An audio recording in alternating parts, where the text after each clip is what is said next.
ուժեղ գեղարվեստություններ։ Տեսնում եմ ինչքան մարտական եք դուք տրամադրված, բայց մենք այսօր ես կուզենայի շատ ակտիվ քննարկումներ ունենայինք, որտեղ ես ձեր օգնության կարիք ունեմ, որ հասկանամ Գեղարքունիքի բոլոր խնդիրները, մենք միասին ենք լուծելու այդ խնդիրները, մենք միասին ենք հաղթանակ տանելու, դրանից հետո միասին պետք է զարգացնենք Գեղարքունիքի մարզը։ Հիմա մեզ շատ անգամ ավելի կարևոր է հասկանանք զարգացման process-ները, քանի որ մենք Ֆերոյանի հետ շատ վստահ ենք, որ հաղթանակը մեզ շատ մոտ է եւ շատ շուտով մենք այդ հաղթանակը տոնելու ենք միասին։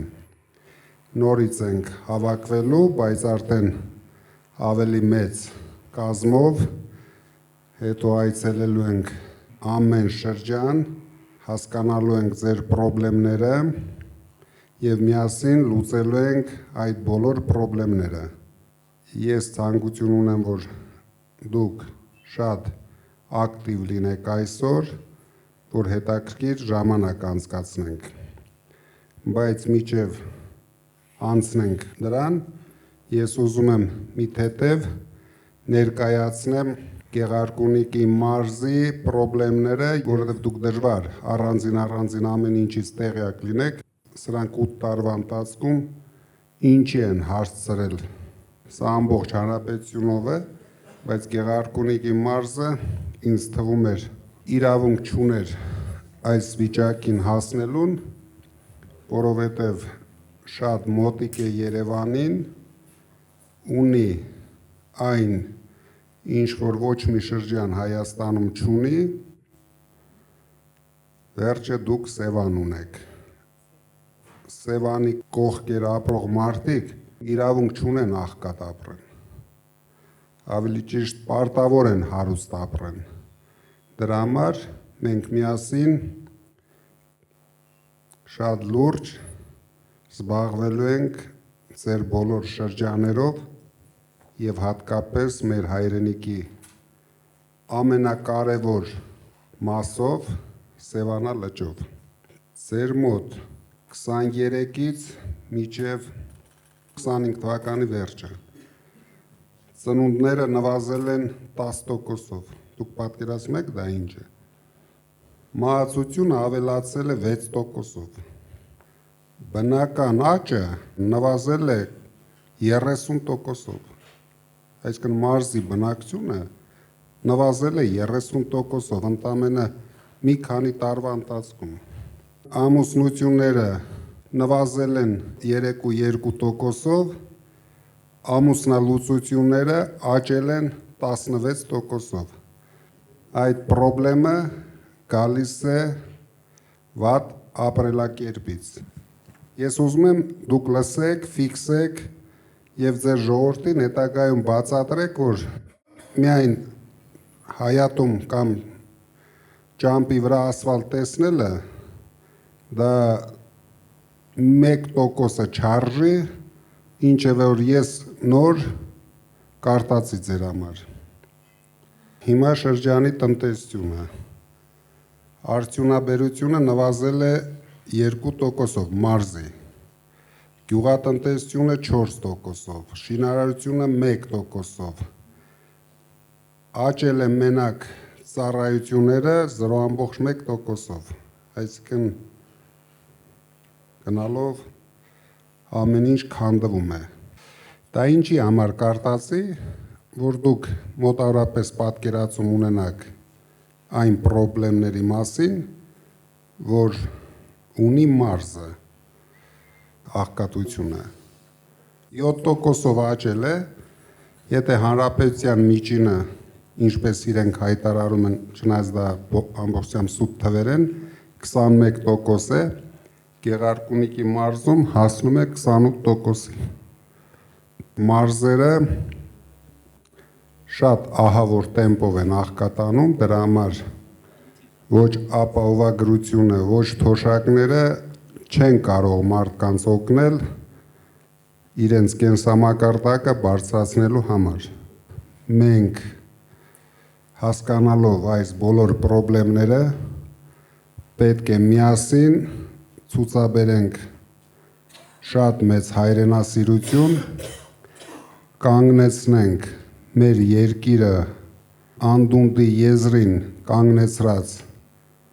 այս թույլ, անկարող, անիմաստ իշխանությանը, որովհետև ոչ մի ասֆալտ մեզ պետք չի գալու, եթե այդ տարածքներում մարդիկ չապրեն։ Փաշինյանը կարող է այդ ասֆալտի վրա հետագայում միայնակ հեծանիվ քշի կամ Ալիևին հրավիրի իրենք քշեն միասին կամ առավել ևս Վարդենիսի կողմից շատ հեշտությամբ ադրբեջանցիները կգան քշեն, բայց մենք ձեզ հետ պետք է թույլ չտանք, պետք է մեկ օր շուտ կանգնեցնենք այս ահավոր process-ները, ինչը որ կատարվում է մեր հայրենիքի հետ եւ ձեր մարզի հետ։ Դուք պատկերացնում եք մարզի հիմնական բնակչությունը, ամենայն դեպս մեծ մասը ուղիղ կապ ունի Սևանա լճի հետ։ Սևանա լիճը աշխարհի ամենամաքուր լճերից մեկն է, բայց վստահ եմ, ոչ մեկը չի զբաղվում Սևանա լճով, բայց մենք ձեզ հետ պետք է Սևանա լիճը լճից փոխարինենք մեծ տնտեսական գործունեություն ունեցող հիմնարկի։ Սևանա լիճը պետք է դառնա ամենամեծ տնտեսական գործունեություն ունեցող հիմնարկներից մեկը։ Ամբողջ աշխարհում, օրինակ Նորվեգիայում գազի եւ նավթի հետ համարժեք տնտեսությանը օգնում ու զարգացնում է լասոսի արտադրությունը, ինչը հիմնականում ընդամենը լասոսի համար մաքուր ջրեր է պետք, ուրիշ ոչ մի բան պետք չի։ Ինքը իրան աճում ու զարգանում է, բայց այստեղ ոչ մի անգամ չի եղել տնտեսական քաղաքականություն, դրա համար մենք ունենալու ենք համակարգված մոտեցում, մենք ստեղծելու ենք բիզնես ծրագրեր, ով հնարավորություն, ցանկություն ու շնորհք ունի, բոլորը կարող են դրանով զբաղվել, բաց մինչև չդառնան միջին կամ մեծ բիզնես հարկ չեն վճարելու, հենց դառան միջին կամ մեծ բիզնես սկսելու եք հարկերը վճարել։ Աշխարհում կան շատ հարուստ երկրների օրինակներ, որտեղ փոքր եւ միջին բիզնեսը կազմում է տնտեսության 80%-ը։ Հայաստանում դա կազմում է ընդամենը 2%-ը։ Օրինակ Շվեյցարիայի նման հարուստ պետությունը ամբողջ պետության հիմքը փոքր եւ միջին բիզնեսն է։ Շատ ցածր հարկերով, բայց հարյուրավոր միլիարդ դոլարներ բյուջե են վճարում այդ փոքր եւ միջին բիզնեսի հնարավորություններով։ Մենք պարտավոր ենք վերցնենք այդպիսի մոդել մեր զարգացման, որ մարդիկ ընտանիքներով զարգացնեն իրենց ընտանեկան բիզնեսները։ Դրա համար մենք պետք է ստեղծենք մեր մարդկանց համար հնարավորություններ։ Ձեզանից շատ շնորհակալ եմ, որ եկել եք եւ շատ կուզենայի, որ մենք բաց հարց ու պատասխան ունենանք, ակտիվ, ոչ մի բանից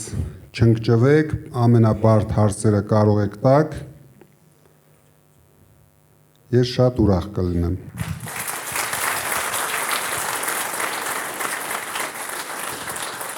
Պարոն Կարապետյան, հիմա Վարդենիսում այնպիսի պայմաններ են ստեղծված, որ Բոլորը լքում են իրենց բնակավայրերը։ 6000 հոգուց ավելի մարդ լքել է Վարդենից, գյուղերը դատարկվում են։ Ուրեմն ադրբեջանցիներ եկել են, նստել են լրիվ Վարդենիցի տարածքում։ Ես դա չեմ լսել, ես դա տեսել եմ։ Կարամ Սոտկիից մինչև մեր Կարմիր լճեր տարածքում ասեմ, որ ադրբեջանցիներ որտեղ են նստած, եւ նրանք էլ առանց մի դիմադրականություն 2-3 անգամ առաջ են եկել։ Վերին շրջայում, ներքին շրջայում, Նորաբաքում, Սոտքում, Վարդենիսի սարում եւ մնա Աղբրաձոր եւ մնացած գյուղերում։ Սիրելի Վարդենիսցիներ ջան, սա առաջին հերթին ձեզ եմ ասում եւ մեր հայ ժողովրդին եմ ասում։ Հունիսի 7-ին մենք մեր ձայնը տանք ուժեղ Հայաստանին, որպեսզի փրկվենք այս ամեն ինչից, որպեսզի բոլոր բնակավայրերը վերականգնվեն։ Շատ շնորհակալություն լավ ելույթի համար։ Ես ճիշտն ասած չուզեցի ամեն շրջանին անդրադառնալ, որտեղ ինձ թվում էր հարց ու պատասխանի ժամանակ մենք դրանք անդրադառնանք, բայց կոնկրետ Վարդենիսի մասով ուզում եմ երկու բան ասեմ։ Քանի որ այս իշխանության, որ ասում է Բառադի ղեկավարը չի կարողանում ոչ մի ձևի հակաճառի իր շեֆին, դրա համար մենք ունենք շատ լուրջ խնդիրներ բոլոր սահմանամերձ շրջաներում։ Քանի որ հայտարարվել է, որ 300,000 ադրբեջանցիներ գալու են ապրեն Հայաստանում, ինքը նույնիսկ անցած շաբաթ երևի շատերը տեսած կլինեք լրագրողների հետ հանդիպման ժամանակ, երբ որ լրագրողը կասկած հայտնեց, որ այդպիսի բան կա, ես առաջարկեցի, որ ինքը բարձրանա ազգային ժողովի ամբիոն եւ հայտարարի, որ այդպիսի բան չկա։ Արդեն 10 օր անցել է, իրենցից չենք լսում ոչ մի հայտարարություն, քանի որ իրոք այդպիսի բան կա, ինքը ունի վախեր, ունի ինձ թվում է գաղտնի պայմանավորվածություններ, դրա համար ամեն ինչ անում են, որ սահմանամերձ շրջաները նույնպես, ինչպես Արցախին խաղաղություն բերեց, կարող է խաղաղություն բերել Վարդենիսին եւ ամենակարևորը ես շատ մեծ անհանգստություն ունեմ, որ ինքը կարող է խաղաղություն բերել Սյունիքին, հայաթափել Սյունիքը, բերել լցնել ադրբեջանցիներով եւ հետո նորից գոռալ միկրոֆոներով, որ ոչինչ խաղաղություն են բերել, այն իրա կրծքի բրոշկեն մի քիչ փոքրացնի եւ կապացուցի, որ սա միակ ոնց որ երեք հայտարարեց, որ Արցախը նույնիսկ շարժումն է սխալ եղել, կհայտարարի, որ ինչ է ժողովուրդ ջան, Վարդենիսը բասար գեճար է եղել։ Ես պրիճոմ, հեսա վերցրեք պատմությունը կարտացեք, պատմական ինչ-որ հատվածում անունը բասար գեճար է եղել, հետո կանցնի մեր Սևանին, կասի Սևանը գյոլճա է եղել, դաժե Ֆերոյանին չի հարգի։ Այս մարդը իրոք ոչ մի սրբություն չունի, ու ոչ միայն կարող էր սրբություն չունենալ, բայց թողել հանգիստ գնալ, իր համար Ենոկավանում մի հատ խոզաբուծարան կունենար, հանգիստ դրանով կզբաղվեր, ինքը իրավունք չունի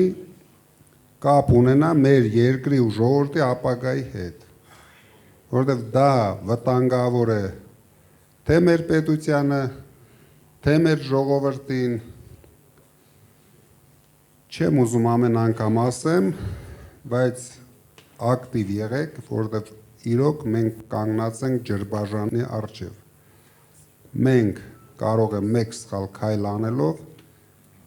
շատ ծանր ճակատագրի արժանացնենք մեր երկիրը ու ժողովրդին, ու ինքը արդեն գիտեք հայտարարել է 4-րդ հանրապետություն, հաջորդ անգամ կորցնելով Սյունիքը կայտարարի 5-րդ հանրապետություն ու նորից կգորգռա, մի քիչ Ալիևին խնդրի, մի քիչ փող կտա, նորից ասֆալտ կանի ձեր գյուղերում, մարդկանց նորից կխաբի ու կմոլորեցնի, բայց մենք ունենք ազգային խնդիր, մենք բոլորս պետք է միանանք այդ ազգային խնդիրը լուծելու համար։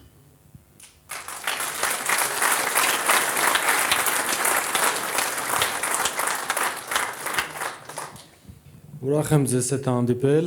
իմ անունը Նայիրի է, քաղաք Մարտունիից։ Պարոն Կարապետյան, ինչպես գիտեք, Մարտունի եւ ամբողջ Գեղարքունիքի շրջանը բարձրադիր են։ Ես մի առաջարկ ունեմ, պարոն Կարապետյան, որ մեր բարձրադիր շրջաններում, հատկապես այն տեղերում, որտեղ 1900 մետրից բարձր է Հայաստանի այն շրջաններում, գույքա հարկը վերացնել, տեսեք, այսպիսի բան կա, որ մարդը, երբ որ ուզում են տուն կառուցել, պետությանը մեծ գումարներ են վճարում, հատկապես այս իշխանությունների օրոք այդ հարկերը ավելի բարձրացվել են, հողի հարկերը, գույքի հարկերը բոլորը բարձրացվել են շատ, ու մարդիկ այս խնդրի պատճառով շատ ժամանակ չեն կարողանում տուն կառուցել։ Մենք տանելու ենք շատ լուրջ քաղաքականություն, օգտագործելով Սփյուռքի հնարավորությունները։ Գույքա հարկը դա շատ կարևոր հարց էր բարձրացեցիք, բայց հավատացեք, դա երևի ամենափոքր խնդիրներն են շրջանի, դա երևի ամենահեշտ լուծվող խնդիրն է շրջանում, մեզ համար ամենակարևորը ձեր շրջանում ստեղծել աշխատատեղեր, որպեսզի առաջերտին կանգնեցնենք մարդկանց տեղափոխվելը եւ հնարավորություն ստեղծենք մարդկանց Սփյուռքի վերադարձը։ Մենք կորցնում ենք մեր լավագույն մարդկանց, չունենալով աշխատատեղեր, դրա համար դուք գիտեք, մենք հայտարարում ենք մեր ծրագիրը, վստահ եղեք, որ մենք անելու ենք դա առավելագույնս մարզերում եւ 5 տարի հետո դուք բարձրացնեք լրիվ ուրիշ հարցեր, որ կարելի է սա էլ այսպես անել, արդեն ոգևորությամբ, որ դուք տեսնեք, որ դուք զարգանում եք։ Միայն հարկերը չի պրոբլեմը մեր մարդկանց առավել եւս շրջաներում կանանց համար աշխատատեղեր ստեղծելն է։ Տղամարդիկ էլի ինչ որ ձևի խոպան գնալով, թե տեղում ինչ որ շինարական աշխատանքների մեջ կարողանում են ընդգրկվել եւ աշխատատեղեր գտնել, բայց ես վստահ եմ, որ կանայք բացարձակ այդ հնարավորությունը չունեն եւ նույնիսկ երիտասարդ տարիներում արդեն դառնում են տնային տնտեսուհիներ, որովհետեւ իրենց կյանքը արդեն ուրիշ ձևի չեն պատկերացնում։ Դրանք միայն իրենց թվում է, որ իրենք ծնվել են, որ տունը նստեն, մենակ երեխա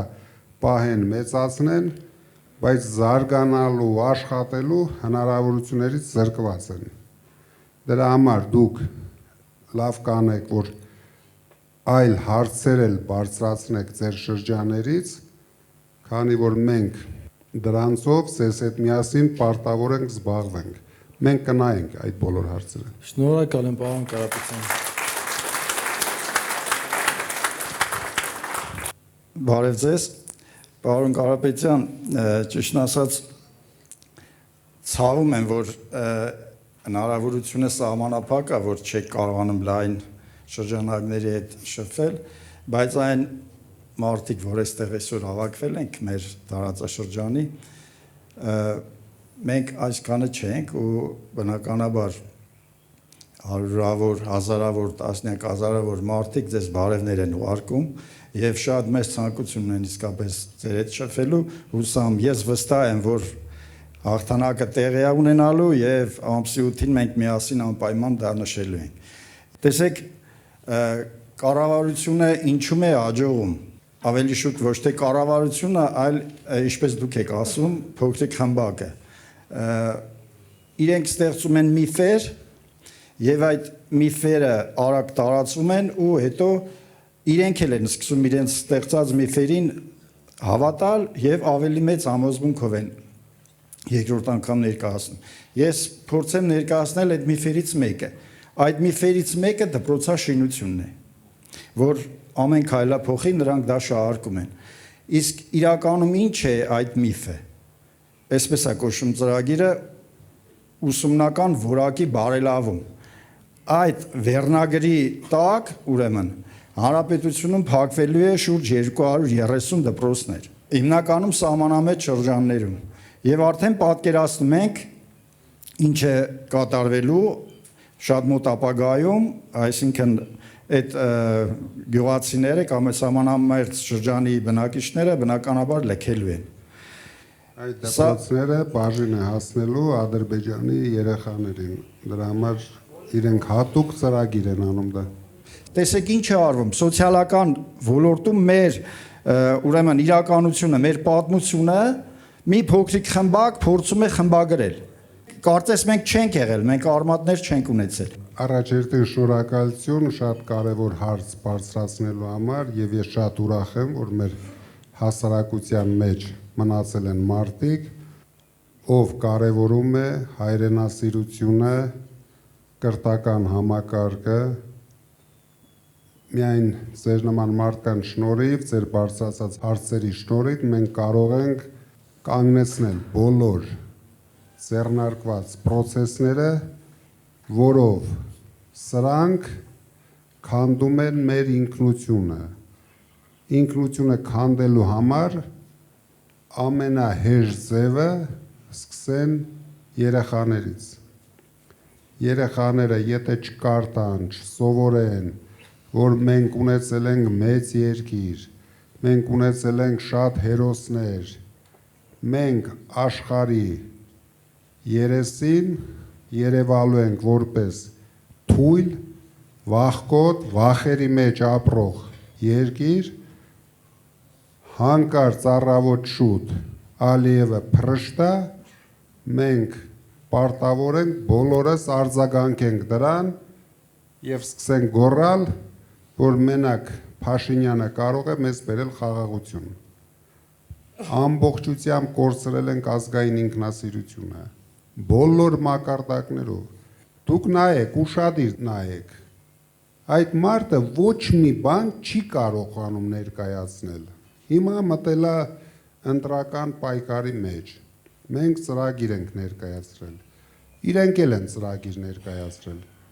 Վերցրեք ուսումնասիրեք։ Մենք հայտարարում ենք, որ մանկավարժների, կուլտուրայի բնագավառի աշխատողների, աշխատավարձները 5 տարում ամեն տարի համամասնորեն 150%-ով բարձրացում ենք։ Դա նրա համար ենք անում, որ լուծենք ձեր ասած խնդիրները, քանի որ եթե մենք չունենանք նորմալ հայրենասեր մանկավարժներ, չխրախուսվի այդ մասնագիտությունը, ես մանկավարժի ընտանիքից եմ, հայրս, մայրս եղել են մանկավարժներ, եւ ես տեսել եմ մանկավարժների բոլոր հնարավորություններն էլ, ոչ հնարավորություններն էլ։ Պետությունը պետք է խրախուսի եւ աջակցի ամենակարևոր մասնագիտությունը, որտեղ ծնողների հետ զուգահեռ այդ մասնագիտությունը դաստիարակում է մարդկանց, երեխաներին եւ ինչպիսի երեխաներ կունենա ցանկացած ընտանիք, շատ կարևոր է մանկավարժների աշխատանքը։ Հիմա կոնկրետ Վարդենիսը ռեալ վտանգի տակ է։ Ունեին մեկ հատ թե հանրապետության համար, թե շրջանի համար կարևոր զարգացման օբյեկտ, որի կեսը նվիրեցին, դուք գիտեք որ առանց նույնիսկ կրակոցի նվիրեցին ադրբեջանցիներին։ Սոտկի հանգը մարդիկ նույնիսկ չեն պայքարում այն բանի համար, որը սովետական ժամանակներից եղել է մեր երկրի զարգացման հենասյուներից մեկը։ ինքը Արցախից բացի ավելի վտանգավոր բաներ ա արել։ Մենք կամաց, հիմա դուք տեսնեք ամեն ինչ բացահայտելու ենք, ամեն օր բացահայտելու ենք, որ մարդիկ հասկանան, որ մենակ հաց ուտելն ու ասֆալտով քայլելը դա ինքնանպատակ չի, որ սա է մեր ազգային ինքնությունը, ազգի հարստությունը, մեր երկիրը, մեր հասարակությունը այնպես է դեգրադացվել, որ մարդիկ միայն մտածում են մի հատ խալազիլնիկի մասին։ Հայրենիք, հայրենասիրություն, հասկացողությունը թողել ենք անցյալում։ Սրանց համար մարդը գոյություն չունի։ Սրանց համար իրենց աթոռը, իրենց պարգևավճարները, իրենց գռդոնը, դուք որ ասում եք դպրոց խես շատ կառուցում կամ ասֆալտ շատ, որտեղ ուղեղ չունի, այդ որ ցույց եք տալիս դրա համար։ Մի հատ գնաց հիստերիկություն արեց, դուշը քաշեց կամ ինչ էր, քաշեց պոկեց, հաջորդ օրը այդ դպրոցի արժեքը 2 անգամ բարձրացավ։ Ու բոլոր տենդերները կարող եք նայել կամ կրում են ԿՊԱ-ները կամ ԿՊԱ-ների համախոհները։ Այս մարդիկ համ դրսից են քանդում մեր երկիրը, վերացրին սփյուռքի ներկայությունը ամբողջությամբ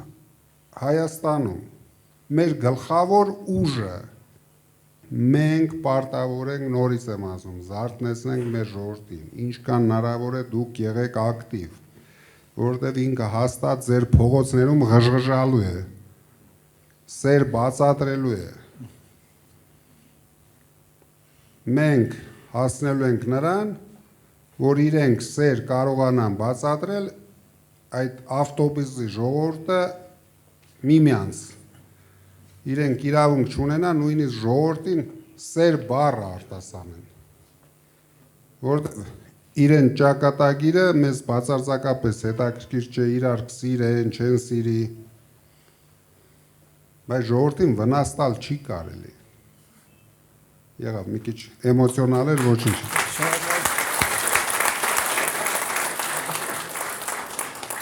Պարոն Կարապետյան, շատ հպարտ եմ, որ գտնվում եմ այստեղ։ Բոլորս տեղյակ ենք, որ դուք մեծ ներդրում ունեք հիվանդանոցաշինության գործում։ Հարցս վերաբերվում է մեր Մարտունու քաղաքին, որտեղ առկա է ծննդատուն, բայց ոչ բարվոք վիճակում է, քանի որ մենք վստահ ենք, որ հունիսի 7-ին ունենալու ենք վարչապետ եւ դա դուք եք լինելու, ուզում եմ առաջարկել ձեզ եւ խնդրել, որպեսզի հիմնանորոգեք Մարտունու քաղաքի ծննդատունը։ Շնորհակալություն։ Շատ կարևոր հարց էր։ Ու հիմա եթե ես կարող եմ sense խոստում տալ, բայց դա համարվելու է ընտրակաշառք։ Դրա համար դուք վստահ եղեք, ես ասեցի, մենք համակարգային ենք մոտենալու, ոչ միայն ծննդատանը, մենք ամեն ինչ անելու ենք, որ նոր սերունդը բոլոր հնարավորությունները ունենա լավ ապրելու համար իր շրջանում։ Մենք արդեն նախագծեր ենք անում, դա բոլոր շրջաներում է լինելու, սպորտային, կուլտուրայի մի շենքի մեջ մենք Տաշիրում արել ենք, եթե դուք կարող եք նայել, ծրի պոլիկլինիկա մեջը, պոլիկլինիկա չի, ժամանակակից դիագնոստիկ սենտր, նույնպես Տաշիրում արել ենք, մենք այդ ամեն ինչ անելու ենք։ Ու շատ քիչ բյուջետային փողեր ենք օգտագործելու։ Հիմնականում, դուք երևի ոչ մեկը չեք կասկածում, իմ այլ հնարավորությունների, իմ ընկերների հնարավորությունների մասին, ձեր մարտունեցի տղեկի հնարավորությունների մասին, ձեր տղեկն են ամեն ինչ կառուցելու, մի կասկածեք։ Ձեր տղաները եւ հայ բիզնեսմենները։ Շնորհակալություն պարոն Կարապետյան, Գեղարքունիքի մարզ, Մարտունու շրջան, գյուղ Արծվանից, Բեկլարյան Արմեն։ Պարոն Կարապետյան, հարցս ի սկզբանե վերաբերվում էր Սևանա լճին եւ իրապես բավականին հուսադրված եմ, որ առաջինը դուք խոսեցիք դրա մասին, կարևորություն տալով այդ կարևոր հարցին։ Պետք չէ լինել ոլորտում փորձագետ, որպեսզի հասկանանք, որ հանրապետության կարևորագույն ռեսուրսներից մեկը Սևանա լիճը չի օգտագործվում ինչպես հարկն է։ Այն է պահել էկոլոգիապես մաքուր եւ օգտագործել ձկնորսությունը որպես տնտեսության մեջ կարևորագույն գործիք։ Հարցս հետևյալն է, պարոն Կարապետյան, ուժեղ Հայաստանը ձեր գլխավորությամբ արդեն ունեք կոնկրետ ծրագրեր, որոնք հնարավորություն կտան լուծել այդ խնդիրները։ Սևանի մասով ոչ թե մենք ունենք ծրագիր, մենք արդեն ունենք նախագծերը։ Սևանը դուք հիշում եք անցած շաբաթ մենք հայտարարեցինք $1 միլիարդ Հայաստանի туриզմի զարգացման մեջ, որից 500-ը գնալու է մարզերում եւ դուք հասկանում եք, որ դրա ահագին մեծ մասը գնալու է Սևանի զարգացման համար։ Դա մասնավոր ներդրումներ է լինելու, դա բյուջեի հետ ոչ մի կապ չի ունենալու։ Դուք շատ արագ կտեսնեք Սևանի մեր մոտեցումները, որտեղ մենք ուրիշ իրավունք չունենք։ Չունենք երկրորդ լիճ, երկրորդ Սևան կամ ավելի փոքր Սևան։ Դա մեր միակ ջրային հարստություն է, թե բիզնես զարգացնելու համար, թե туриզմի զարգացման համար։ Ես վստահ եմ, պարոն։ Մեր ժողովուրդը գյուղացիները ուզում են լսել, թե այդ հարցին ինչ լուծում է տրվելու իրենց հաջորդ վարչապետ Սամվել Կարապետյանը։ Գյուղացի երեխան դպրոցից որ գալիս է տուն ինքը չի կարող ինքնակրթվել, զարգանալ։ Գյուղում ապրող երիտասարդը օրերն է հաշվում, որ ինքը գիտեմ դառնա չափահաս գնա բանակ հետ կա ու փախնի գյուղից։ Դուք հավատացեք, Մարտունու շրջանը ամենա ոչ զարգացածը չի։ Դուք գնացեք նայեք Շիրակի մարզի ինչ է կատարվում, նայեք Տաուշի մարզում մարդիկ ոնց են ապրում։ Ժողովրդին հասցրել են աղքատության եզրին, ժողովուրդը կորցրել են ամեն ինչի նկատմամբ հույսը, այնքան են խոստացել չեն արել, որ այսօր ոչ մեկը չի պատկերացնում, թե մարդը միկրոֆոնը վերցնում, բան ասում, վաղը դա անելու է։ Դրա համար մենք չենք ասում խոստանում ենք, մենք ասում ենք երաշխավորում ենք։ Այդ բոլոր խնդիրների լուծումը մենք երաշխավորում ենք։ Եվ դուք կարող եք զարմանալ, դրանով չենք ծանրաբեռնելու պետական բյուջեն, որտեղ իրենք պետական բյուջեն լցնում են իրենց գրպաները։ Մենք ամեն ինչ անելու ենք, որ ժողովուրդը լցնի իր գրպանը, որ մարդիկ զգան, որ ձեր գյուղում կարող են ավելի լավ ապրել, քան Երևանի կենտրոնում, որ դուք հավասար հնարավորություն ունենաք ձեր երեխաներին զարգացնելու։ Ես շատ լավ հասկանում եմ, ես էլ գյուղացի տղա եմ։ Դրա համար, որ գնաք մեր գյուղ նայեք, մենք այդ բոլոր հարցերի լուծումը թե մեր գյուղի համար, թե Տաշիր քաղաքի համար տվել ենք։ Դուք տեսնեք այնտեղ, որ ցանկացած երեխա ամեն օր զբաղմունք ունի։ Ու արդեն երեխաներ էլ ոչ մի ցանկություն չունեն թափառեն։ Ու մեր գյուղում չկա նարկոման։ Մենք պետք է փոխենք մեր հասարակության մոտեցումները։ Մենք պետք է առողջացնենք մեր հասարակությանը։ Հույս տանք հասարակությունը, վերացնենք այս ապաթիան, վերացնենք վախերը։ Վախերի վրա ժողովրդի հենա հելնում գոռում է, եթե մեզ չընտրեք, սեպտեմբերին պատերազմ կլինի։ Ավելի լավ չի մենք մինչև սեպտեմբեր իրան ռադ անենք, էլ պատերազմ էլ չի լինի, ոչ մի բան էլ չի լինի։ Հանգիստ մեր ժողովուրդը կապրի։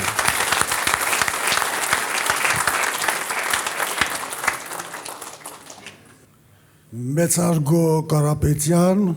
հարգելի ներկաներ։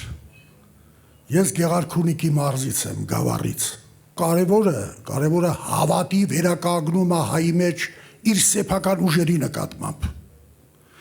Մնացած խնդիրները կլուծվեն։ Զորավիք եմ։ Շնորհակալություն հայրիկ ջան։ Ես շատ ուրախ եմ, որ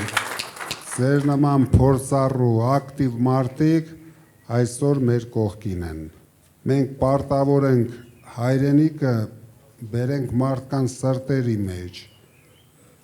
բայց նույնիսկ հիմա լեզվի վրա չկա։ Դա դարել է արդեն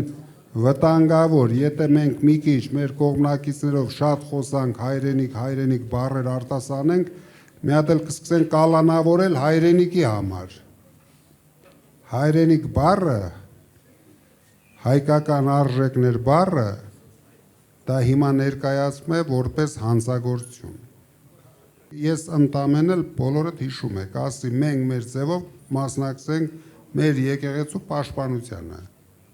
Դրա համար արդեն 1 տարի է կալանքի տակ եմ, որից 7 ամիսը ամենածանր պայմաններում։ Սրանք իրոք անհայրենիք են։ Պատկերացրեք, մեր երկրի գլխավոր հերոսը Փաշինյանն է։ Դուք պատկերացնում եք մի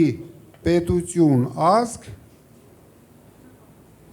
ում հերոսը Փաշինյանն է։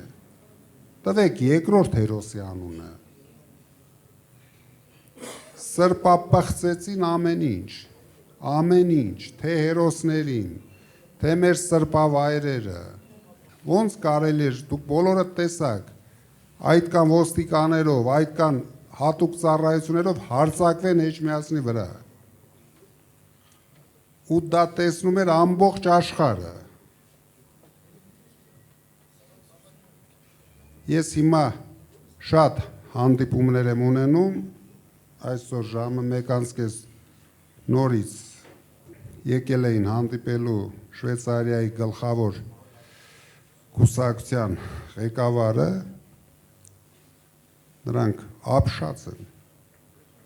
Ինչպես դուք նշել եք ձեր խոսքում, Քյավառցի լինելը դա բրենդ է, իսկ այսօր այդ բրենդը եկել եւ կանգնել է ձեր կողքին թասիբով ու վստահ լինելով, որ մենք ունենալու ենք ուժեղ Հայաստան, ուժեղ Քյավառ։ Դուք ձեր ծրագրում նշում եք, որ 300,000 նոր աշխատատեղերի կառուցում եք պատրաստում իրականացնել։ Ես ուզում եմ հասկանալ նաեւ մեր ընդհանուր բնակչությունը, ինչպիսի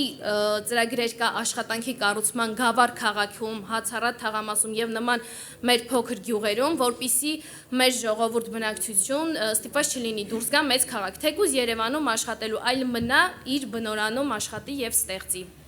Ես հասկանում եմ գլխավոր խնդիրը, դա ոչ միայն Գավառին, առավել եւս Գավառին, Մարտունուն, Տաշիրին է վերաբերվում, որտեղից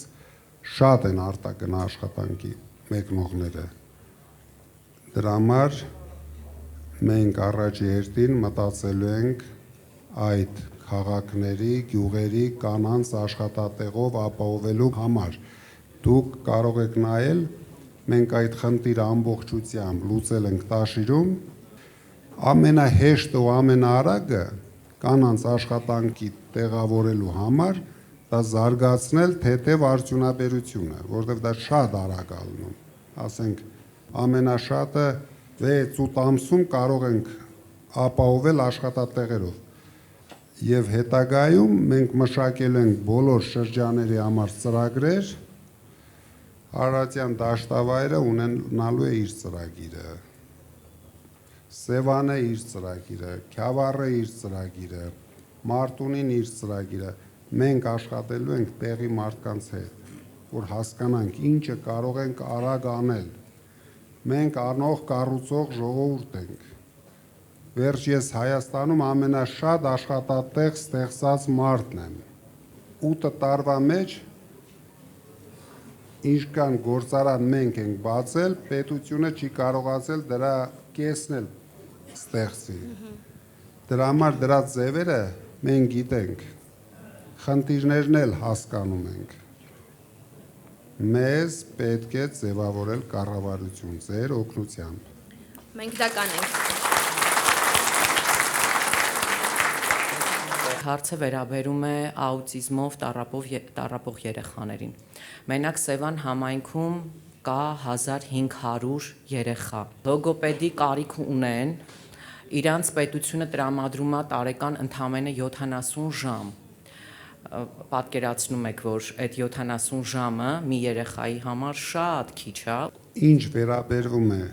այդ մասնագիտական ուղղվածությանը, մենք ներգրավելու ենք ոչ միայն Հայաստանի, այլ աշխարհի լավագույն մասնագետներին, որպեսզի բոլոր այդպիսի խնդիրներին լուծում տանք։ Մեծարգո Կարապետյան, հարգարժան գեղարքունիքցիներ, հարգարժան կուսակից ընկերներ։ Ես ուզում եմ շնորհակալություն հայտնել ձեզ, ձեր Կարապետյան ընտանիքին ուրենկալության համար։ Իմ հարցերը մնաց, ուզում եմ եզրափակեմ, ես իմ հարցերը կտամ խորհրդարանում վարչապետ Կարապետյանին։ Ես ինքս падգամավորի թեկնածու եմ։ Շատ ուրախ կլինեմ, մենք շատ լուրջ գործեր ունենք անելու միասին։ Ուզում եմ ավելացնել, ես 2020 թվականից պայքարում եմ այս պատուած իշխանության դեմ եւ ամեն անգամ սոցիալական ցանցերում գրում էի մեր կայացած հայերի մեջ մի տաղա չկա տեր կանգնես ազգին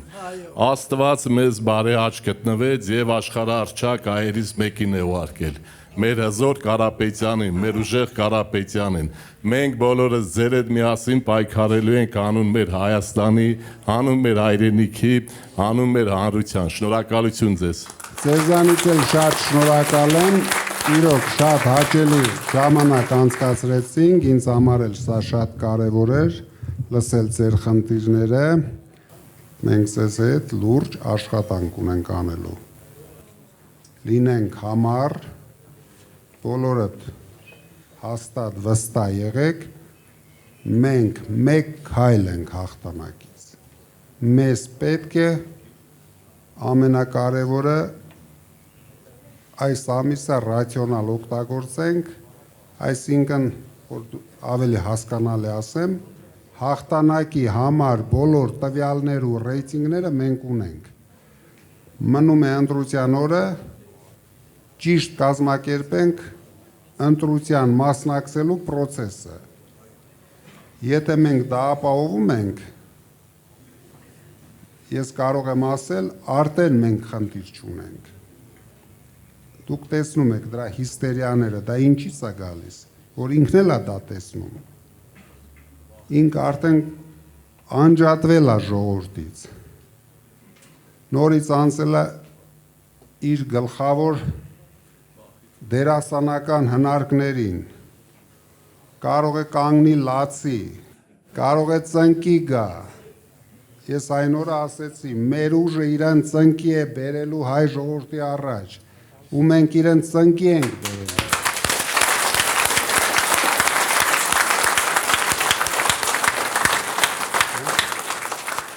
Շատ շուտով, հունիսի 7-ին,